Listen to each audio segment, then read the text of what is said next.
Hello guys, this is Surya. आज के इस ट्यूटोरियल सीरीज में हम जावा के प्रोग्राम का डॉक्यूमेंटेशन निकालना सीखेंगे। दोस्तों, जब कभी भी हम एक जावा का प्रोग्राम बनाते हैं तो हम अपने यूजर डिफाइंड क्लास का भी डॉक्यूमेंटेशन जनरेट कर सकते हैं।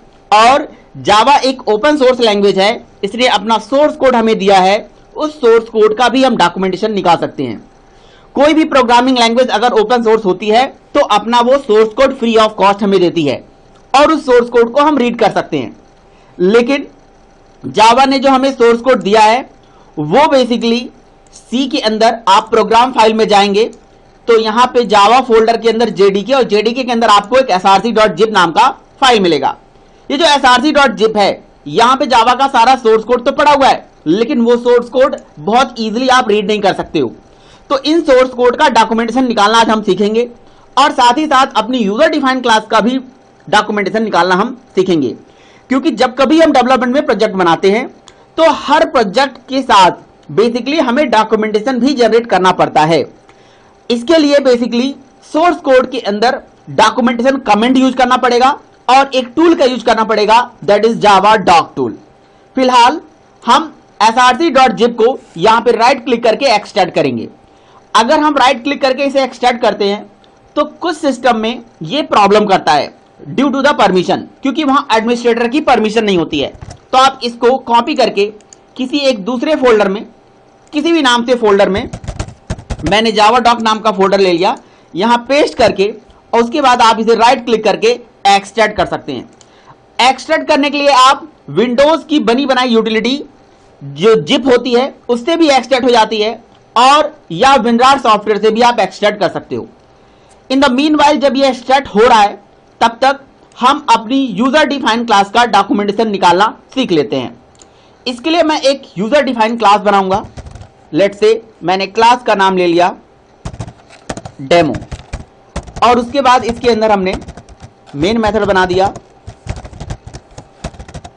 Public static wide main. अब इसके अंदर मैं एक हेलो स्टेटमेंट लिख देता हूं, system dot out dot println hello Java. जैसे कि हम अपने ओल्डर प्रोग्रामिंग लैंग्वेज जैसे C++ में बेसिकली दो तरह के कमेंट हमने लगाना सीखा है। एक होता है सिंगल लाइन कमेंट जो कि ऐसे लिखा जाता है, और एक होता है मल्टी लाइन कमेंट जो कि ऐसे लिखा जाता है, जो मल्टीपल लाइन को एक साथ कमेंट करता है। फिलहाल मैं आपको जावा के पॉइंट ऑफ व्यू से एक नया कमेंट बताता हूं, दैट इज डॉक्यूमेंटेशन कमेंट, जो कि किसी मेथड, किसी फील्ड, किसी के आगे लगाया जा सकता है।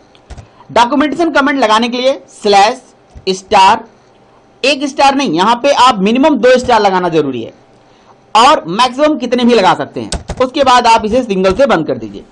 बेसिकली इस कमेंट को हम डॉक्यूमेंटेशन कमेंट बोलते हैं। जब कभी भी जावा डॉक टूल से डॉक्यूमेंटेशन आप निकालते हो तो इस कमेंट के थ्रू आप अपने इस क्लास का पूरा डिस्क्रिप्शन लिख सकते हो कि दिस क्लास इज डेमो, कुछ भी आप इसके रिगार्डिंग मैसेज यहां पे लिख सकते हो। उसके बाद जितने भी फील्ड या जितने भी मेथड हैं, उन मेथड या क्लासेस का भी डिस्क्रिप्शन ऐसे ही डॉक्यूमेंटेशन कमेंट से आप लिख सकते हो। उसके बाद इसे हम सेव करेंगे। याद रहे, जब भी आप कोई भी क्लास, यूजर डिफाइंड या बनी बनाई क्लास का डॉक्यूमेंटेशन निकालते हो तो क्लास मस्ट बी पब्लिक और प्रोटेक्टेड। वैसे जावा के अंदर प्रोटेक्टेड क्लासेस नहीं होती हैं, प्रोटेक्टेड नेस्टेड क्लासेस होती हैं। अगर आप इसका डॉक्यूमेंटेशन निकालोगे तो ये एरर दे देगा, क्योंकि मेरी क्लास डिफॉल्ट है, पब्लिक नहीं है। तो डॉक्यूमेंटेशन निकालने के लिए आपको एक टूल यूज करना पड़ेगा जो जेडीके के बिन में डिफाइन है, that is Javadoc tool. JDK के बिन में बहुत सारे टूल्स होते हैं, जैसे applet viewer, APT, Javadoc, javah, javap, जावा डब्ल्यू, ऐसे बहुत सारे टूल्स हैं जिनका यूज मैं अपने नेक्स्ट ट्यूटोरियल में आपको बताऊंगा। फिलहाल अभी मैं जावा डॉक टूल यूज करने जा रहा हूं डॉक्यूमेंटेशन को जनरेट करने के लिए, वो भी अपनी यूजर डिफाइंड क्लास का। इसके लिए मैं CMD ऑन करूंगा, और CMD ऑन करने के बाद उस लोकेशन पे जाऊंगा जहां पे हमारा ये क्लास पड़ा हुआ है, एंड देन जावा डॉक नाम का टूल यूज करूंगा एंड फाइल का नाम .java लिख के एंटर मारूंगा। दोस्तों, ये ध्यान रहे कि डॉक्यूमेंटेशन को निकालने के लिए आपको अपनी क्लास को कंपाइल करने की जरूरत नहीं है। यहां पे ये देखिए, इसने ये एरर दे दिया कि आपकी क्लास ना ही पब्लिक है और ना ही प्रोटेक्टेड। तो मैं इस क्लास को क्या बना देता हूं, पब्लिक बना देता हूं। ये देखिए, मैंने क्लास को पब्लिक बना दिया। अब मैं इसको क्या करूंगा, सेम कमांड फिर से रन करूंगा। ये देखिए जैसे मैंने ये कमांड रन करा, अब यहां पे अच्छा ये पब्लिक की स्पेलिंग गलत हो गई, मैं फिर से इसे सही कर देता हूं, PUBLIC। ये देखिए अब मैं इसका डॉक्यूमेंटेशन निकालता हूं। जैसे मैं इसका डॉक्यूमेंटेशन निकालूंगा तो ये बैकग्राउंड में बहुत सारे प्रोसेस चलाता है और यहां पे आपको एक HTML जनरेट करके देता है। यहां एक HTML बनता है, दैट इज index.html से आप सारे HTML को गवर्न कर सकते हो। यहां पे आप डबल क्लिक करके इस इंडेक्स को ओपन कर सकते हो या यहां पे आप index.html लिख के भी इसे ओपन कर सकते हैं। जैसे आप index.html लिखोगे, यहां पे HTML की एक फाइल आ जाएगी आपके सामने और यहां पे आपकी क्लास का डिस्क्रिप्शन आ गया जो आपने अपनी क्लास के बारे में लिखा था। साथ ही साथ ये भी यहां पे लिखा आ गया कि आपकी एक क्लास डेमो है जो कि एक्सटेंड कर रही है ऑब्जेक्ट क्लास को, और ऑब्जेक्ट क्लास के जो मेथड हैं उनकी भी यहां पे लिस्ट दिखाया जा रहा है। ये सब जावा की फैसिलिटी है, आपको करने की जरूरत नहीं है। अगर आपके पास मेथड होता, कंस्ट्रक्टर होता, फील्ड होती तो उन सबका डिस्क्रिप्शन यहां पे आप देख सकते थे और इसे बना सकते थे। ये हो गया यूजर डिफाइंड क्लास का डॉक्यूमेंटेशन जनरेट करना। जैसे आपने अपनी क्लास का यूजर डिफाइंड क्लास का डॉक्यूमेंटेशन जनरेट करा, इन द सेम सिनेरियो आप बनी बनाई क्लास का डॉक्यूमेंटेशन जनरेट कर सकते हो। मैंने आपको बताया जावा की बनी बनाई क्लास src.zip के अंदर पड़ी हुई है। इस src को मैंने यहां एक्सट्रैक्ट करा। जब इसे आप ओपन करोगे, यहां पे आप देखोगे जावा, जवेक्स, कॉम, लॉन्चर, org जैसे बहुत सारे फोल्डर हैं। ये फोल्डर कुछ और नहीं है बल्कि पैकेजेस हैं। आप जावा पैकेज के अंदर जाओगे तो आपको बहुत सारे पैकेजेस मिलेंगे, जैसे एप्लेट, AWT, बीन, ये सब पैकेजेस कहलाते हैं। इन सब पैकेजेस के अंदर आपको फर्दर क्लासेस मिलेंगी, जैसे लैंग के अंदर बहुत सारी क्लासेस, सिस्टम, स्ट्रिंग, थ्रेड। अब आपको अगर सिस्टम क्लास के बारे में पढ़ना है तो यहां से, या स्ट्रिंग क्लास के बारे में पढ़ना है तो इसे डबल क्लिक करके आप ओपन कर दीजिए।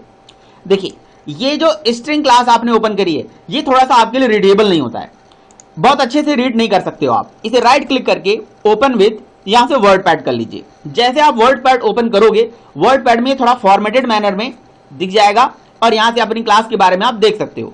अच्छा एक चीज आप देखिए, यहां पे जैसे ही आपने इस क्लास को ओपन करा तो यहां से डॉक्यूमेंटेशन कमेंट लगाया गया है और बहुत सारे HTML के टैग लगाए गए, जैसे ये P ये पैराग्राफ के लिए होता है, हाइपरलिंक आपको टैग मिलेगा। ऐसे बहुत सारे टैग मिलेंगे जो बेसिकली HTML स्पेसिफिक इसमें लगाए जाते हैं, आप भी यूज कर सकते हो। और यहां पे देखिए डॉक्यूमेंटेशन कमेंट लगने की वजह से अब आप इन क्लासेस का डॉक्यूमेंटेशन जनरेट कर सकते हो। वैसे अगर आप स्ट्रिंग क्लास को ऐसे पढ़ो, इसके मेथड को पढ़ो, तो बहुत ज्यादा रीडेबल नहीं होता है कि स्ट्रिंग क्लास फाइनल है, इसके अंदर ये मेथड, ये फील्ड है, इसके अंदर एक कैरेक्टर टाइप का एरे होता है जो कि ब्लैंक फाइनल है। तो इन सारी चीजों को आप बिल्कुल डॉक्यूमेंटेशन जनरेट करके देख सकते हो। कैसे? आप यहां पे क्लिक करिए, सबसे URL पे सबसे टॉप पे यहां पे क्लिक करिए एंड CMD लिख के एंटर मार दीजिए। जैसे CMD लिख के आप एंटर मारेंगे, CMD इसी लोकेशन पे ओपन हो जाएगी। ये याद रहे कि जब भी आप डॉक्यूमेंटेशन निकालोगे तो आपको किसी पैकेज के अंदर जाना होगा जहां पे क्लासेस अवेलेबल हैं। ऐसा नहीं है कि आप यहां पे जाके सारे पैकेजेस का एक साथ डॉक्यूमेंटेशन निकालेंगे। फिलहाल यहां पे बहुत सारी क्लासेस हैं और सारी क्लासेस का अगर डॉक्यूमेंटेशन एक साथ निकालना चाहते हो तो जावा डॉक के साथ आप जावा doc के साथ यहां start.java लिख सकते हो। जैसे आप जावा डॉक लिखोगे और start.java लिखोगे तो ये start.java का मतलब ये होता है कि इस पर्टिकुलर फोल्डर के अंदर, यानी कि लैंग के अंदर आने वाले जितनी भी क्लासेस हैं उन सबका एक साथ डॉक्यूमेंटेशन जनरेट हो जाए। आप चाहो तो स्पेसिफाई कर सकते हो जावा डॉक फाइल नेम .java। यहां पे जैसे हमने लिखा जावा डॉक start.java, इसने सारी क्लासेस का डॉक्यूमेंटेशन जनरेट कर दिया। डॉक्यूमेंटेशन जनरेट करते टाइम पे आपको ये ध्यान रहे कि अगर आप डॉक्यूमेंटेशन 8 का जनरेट कर रहे हो तो पाथ भी 8 का सेट होना चाहिए। अगर 6 का पाथ सेट है तो आप 8 का डॉक्यूमेंटेशन जनरेट करोगे तो एरर आ जाता है। ठीक है, अब यहां पे देखिए जैसे हमारी क्लासेस के लिए इसने बहुत सारे HTML यहां पे जनरेट करा था, वैसे इस फोल्डर में ये बहुत सारे क्लासेस के लिए बहुत सारे HTML जनरेट हुए हैं, जिसमें से index.html जो सबके लिए इंपॉर्टेंट होता है। आप index.html जैसे लिख के एंटर मारोगे, आप इन क्लासेस का पूरा डिस्क्रिप्शन यहां देख सकते हो कि हमारे पास इस पैकेज के अंदर इतनी सारी क्लास हैं। हमारे पास इन पैकेजेस के अंदर जितनी भी क्लासेस हैं उन क्लासेस की डिटेल, जैसे अगर आपके पास थ्रेड क्लास है तो थ्रेड क्लास का मेथड, फील्ड, कंस्ट्रक्टर और थ्रेड क्लास का पूरा डिस्क्रिप्शन यहां से आप देख सकते हो और पढ़ सकते हो।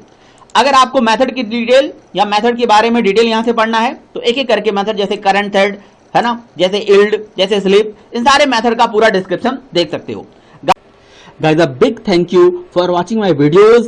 For more videos, please like, share and subscribe my channel. Take care of you and your family. Thank you.